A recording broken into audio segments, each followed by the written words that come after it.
Allegiance Global Solutions presents the Subject to Talent podcast, a hub for global workforce leaders to unleash the power of the human enterprise.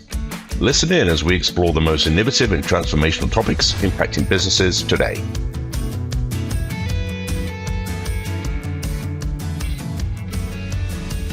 Hi, I'm Jessi Guenther, Vice President of Delivery here at Allegiance Global Solutions, and I'm thrilled to welcome Marc Cochran, who leads HR operations at Trane Technologies. With more than 20 years of experience in HR operations and talent acquisition, Marc specializes in driving operational excellence and continuous improvements in HR processes. Marc oversees the talent acquisition program for Trane Technologies and is an integral part of the AGS Trane Technologies partnership. And I've had the pleasure of getting to know Marc over the last few years, and I'm thrilled to welcome him. Welcome to the Subject to Talent podcast, Marc. Thank you. Happy to be here.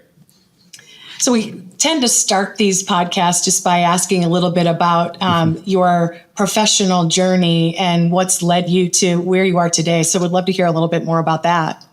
Yeah, thank you. It is great to be here. I'm excited to be able to share our path over the last couple of years. And I would say, just to answer your question, what got me to where I am today is probably not unlike many of us in recruiting as we fell into it. I was a journalism major in college, and clearly that translates well to recruiting, or it doesn't. But I like to always joke with people, like when we were recruiters, we get paid to ask people questions. And as a journalist, you might get paid a little bit, but always not really well. But it was a fun way to spend those 4 years. And there are pieces that I take from it. But fell into staffing pretty early on because that was something that just was, at the time, accessible to someone with absolutely zero experience, and was fortunate that a company took a stab on me, jumped in light industrial, administrative clerical, and worked with that. And that was Randstad for a while.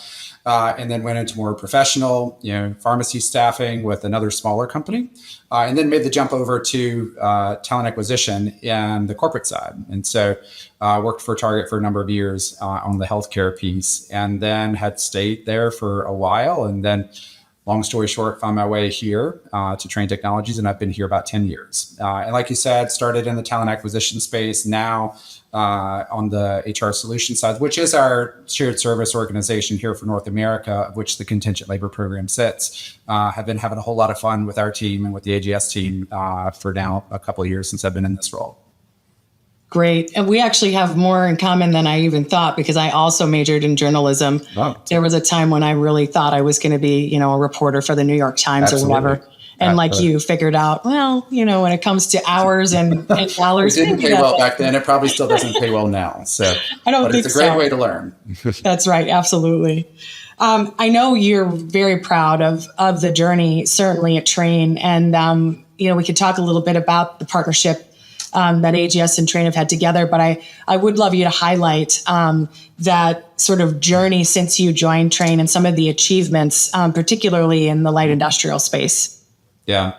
And I'll start with, just for the listeners, to share a little bit more about what our program actually is. So we are Trane Technologies. We make a lot of HVAC equipment, both on the residential side and on the commercial side.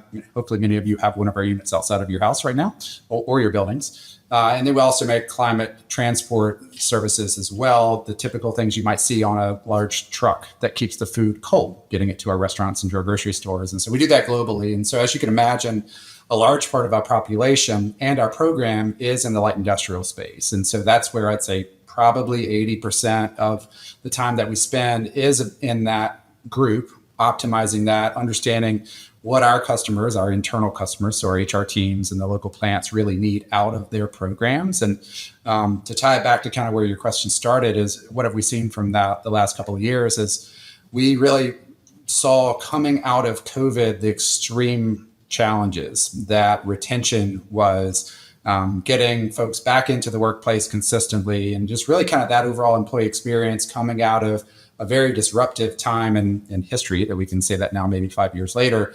But really looking at what our employees need, both our employees and our contractors, because really they were in the same building, working the same lines, and trying to harmonize that employee experience as much as we possibly could.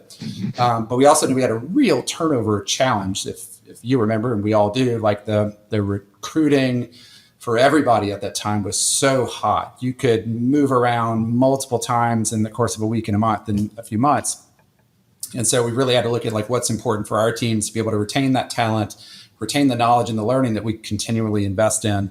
And so we put a number of things in place with the partnership with AGS to really help us understand what I'd say location by location, what was needed to meet those needs, because what one of our plants might need or want to prioritize might have been different than one of the others. And so those programs still live on today.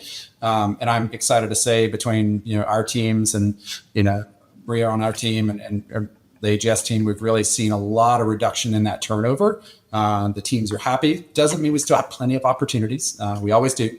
But I think, some of those systems in place that we have now to try to help make it more visible, have more accountability around that, both on our side, the supplier side, it's really paid off for us in a lot of that. And I think I remember you talking when we were preparing to meet today. You were talking about something that I believe you called, correct me if I'm wrong, A3 methodology. Yes. Can you talk a little bit about that? Because I think it transcends certainly the light industrial space and is something that certainly from a client perspective would be interesting. Yeah, and I'll probably butcher this. So I'm going to say this is how Marc, as an HR person, has viewed HR methodology. But it really is a problem-solving methodology, if you will. It comes from a lot of the lean and Toyota type history of how they approached problems in a standard way with a mindset to learn, not just to how many problems can we solve and how fast can we solve it, but to really put the onus on the problem solver to be a learner through that experience. And so it starts with really understanding what your problem is. How do you know it's a problem? So what is the current state? And that could be things like data. It could be a process map, just something that kind of shows you how is what's happening now happening. And then you look at, well, what do we want different to happen? What does better look like? And so as you're kind of working through those steps of the process, you're also getting alignment, which I think is one of the more impactful pieces that a problem solver goes through, is really that collaborative approach of, to put it in real terms, like how do we work with our plant to align on what better looks like? What our team thinks looks better, what the AGS team thinks looks better, might not be anywhere near what the plant team thinks. So you're really bringing this whole group together to kind of work through that future vision. Then you look at, well, what's in between our current state and our future state? That's the gap. What do we have to close? How do we go close that? What solutions do we have? And then how do we know that's working, is kind of tying it all together to say, like, based on our original hypothesis of we want to reduce, let's say, turnover by 20%, how do we see that flowing through with our solutions? And so it's not complicated. The A3 refers to a single size of a paper. So just a big A3 size of a piece of paper. And so you're kind of working your problem visually, again, visual to kind of help drive alignment between you and your stakeholders. And then, in a lot of ways, using a pencil to erase what's not working, start over and try it again, erase that again, and just keep kind of iterating until you go. And so it's just we've latched onto it as a company for many, many years because the operational excellence kind of process and lean as a company are very important to our core values. And so while it is probably easily transferable inside of plant walls, in HR, we've really tried to adapt it to how do we think, how do we build processes? And that could be a technology process. It could be a onboarding process, anything like that. And so it kind of helps give us a framework to be able to continuously improve all of those things.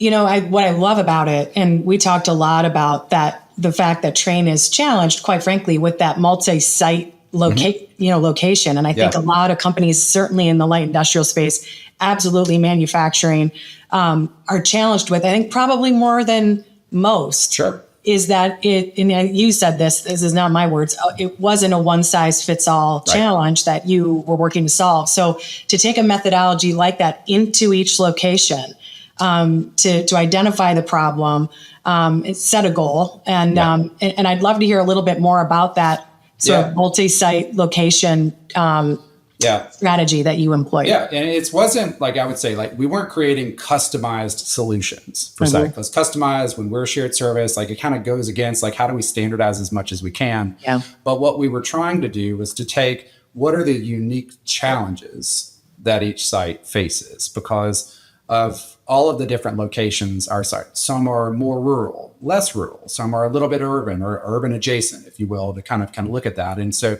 we really recognized that very early presented challenges in ways that like what was easier to recruit for in Nashville or outside Nashville and Clarksville might have been a bigger challenge to try to do at our plant in Tyler, Texas. They're just very different markets. And so while recruiting is recruiting, some of the strategies and kind of the ways that we partner with different suppliers would be reflected in that plant's approach. And one of the key examples when we kind of looked at some of these conversations and where some of the solutions came from was historically, when we did scorecarding on a supplier, it was really that one supplier across all their locations.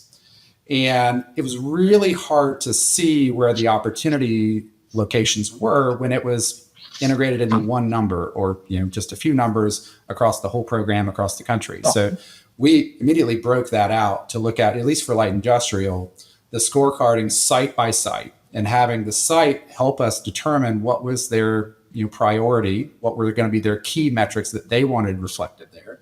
And I'd say for the most part, 75, 80% were pretty standard across all sites. But usually there was at least one or two that was just very important to them or needed more emphasis to call out. And that was able to kind of create really their scorecard that they felt more ownership of, that we were listening to them. And that's continued today about how we, again, every month we have a scorecard. We have a meeting between the plant, us, AGS, and the supplier walking through those results.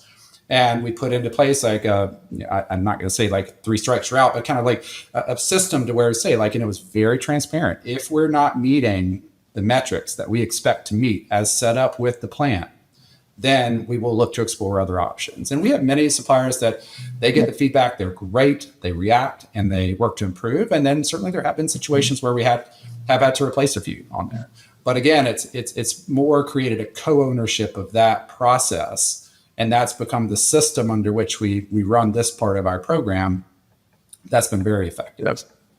We've seen some really great results from that shift for sure, both from an attrition standpoint, as well as quality of talent. And in the end, and I think the most important thing is the satisfaction of the Trane hiring leaders, right? Yeah, absolutely. And that's been helpful in their feedback. And again, it is the best as we know now, and we will continuously look to try to improve that over time. But it's been a great start. And I hesitate to say start now, but it's been a great journey to get up to that point. And it's allowed us also to start to focus on some other things as well. Yeah, fantastic. Shifting gears a little bit from a technology, automation, AI for the light industrial space, can you talk a little bit about where you are in Trane as an organization is on that journey? Early, I'd say like separating out kind of the automation and then the AI. I think we've been now automating other internal processes where we can from really, I'd say, the last 5 or 6 years, and just simple automations to kind of help create capacity within teams to where they can absorb more and do more to kind of continue to standardize some work. And so like I'd say we've done more than dip our toe in the automation space. The AI part is we're still learning. There's still a lot that we're trying to figure out as to how that fits within our overall approach. And I use it, I think a lot. We have an internal AI tool that helps, I'd say, more supplement the work that we're doing and kind of help us write things when we want to kind of have a head start. It helps brainstorm things, but it's been more individual than I'd say scaled at this point to kind of scale into a solution or integrate into a bigger technology to where it's kind of having an embedded role in your day to day. Like we're just not there yet.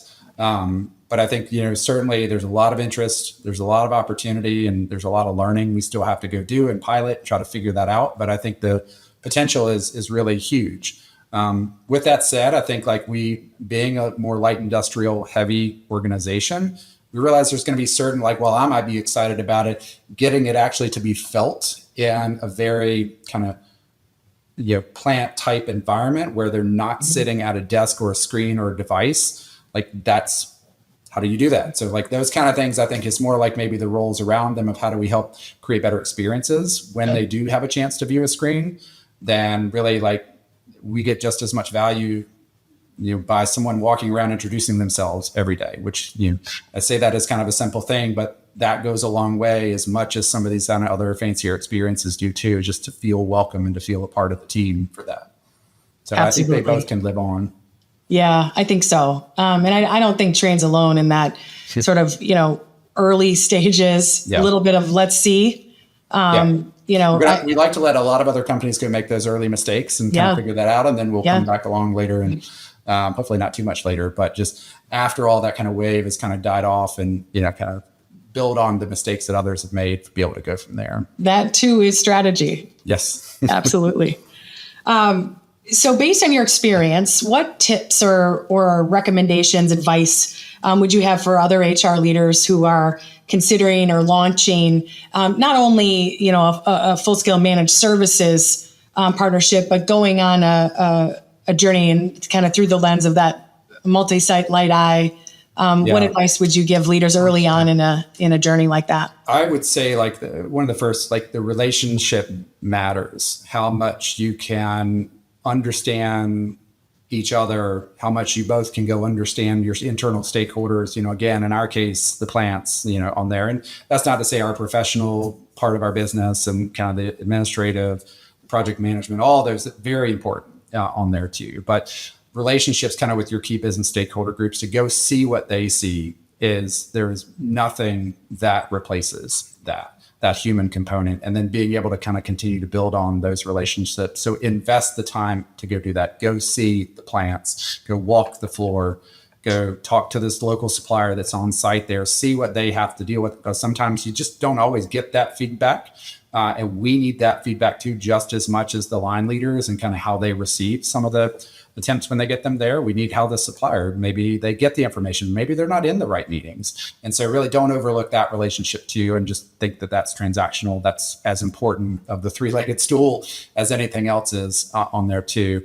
And then the other part, I would say, I've gotten so much in my career of learning from non-HR fields to be able to make a more, have more breadth in my role to be able to look at things from maybe an IT side or look at things from a procurement lens. And so really being able to kind of pull project management in and just kind of have that help you create, which really is just a diverse role anyway, but you've got your hands in so many different things that you just can't look at things from one perspective. You need to be able to see, well, how does the vendor management side do this? How do we look at productivity and cost savings? How does that weigh heavier in times that might be volatile, like we might be in right now? And then how does that also kind of maybe, focus more on quality when times are better, for that? And just that helps you also communicate to different leaders that you're looking at or that look at the program from just a line on a spreadsheet to be able to explain a lot of that and to be able to kind of meet them where they are at versus just maybe kind of looking at the other groups. So I'd say those two are kind of easy tips, maybe easy in theory, but, hard to apply sometimes. Yeah, absolutely. And just on behalf of certainly the Allegis team and the team that supports Trane and from our leadership team, we have appreciated that relationship you've invested in as much as we have. And I think that that locking arms as we've gone and met the plant leaders and the various locations and the suppliers there's very much a synergy there. And just on behalf of the team, I certainly appreciate that. So thank you. We're excited. Thank you. Yeah. Absolutely. If our listeners wanted to learn more about you or about Trane Technologies, where should they go? Well, I'm on LinkedIn, so that's an easy one to be able to kind of find me there. And then Trane Technologies, please feel free to check out our website, tranetechnologies.com. Again, we hope we're in many households and businesses today. You might even not even know us in a building, but our goal is to continue to do a great job there, continue to build on our environmental promises and things like that. And so we're just excited that we have the chance to do that every day. As are we. And you're in my household, and I appreciate it very much, especially as it's getting warm here in Maryland. So thanks, Mark. Really appreciate you joining us today. My pleasure. Thanks for the opportunity. Absolutely. If you enjoyed this episode, please subscribe, rate, and review us on Apple Podcasts, Spotify, or wherever you get your podcasts. And if you have questions, please send them to subject2talent@allegis-globalsolutions.com. Follow us on LinkedIn with the hashtag subject2talent and learn more about AGS at allegis-globalsolutions.com, where you can find additional workforce insights and past episodes. Until next time, cheers.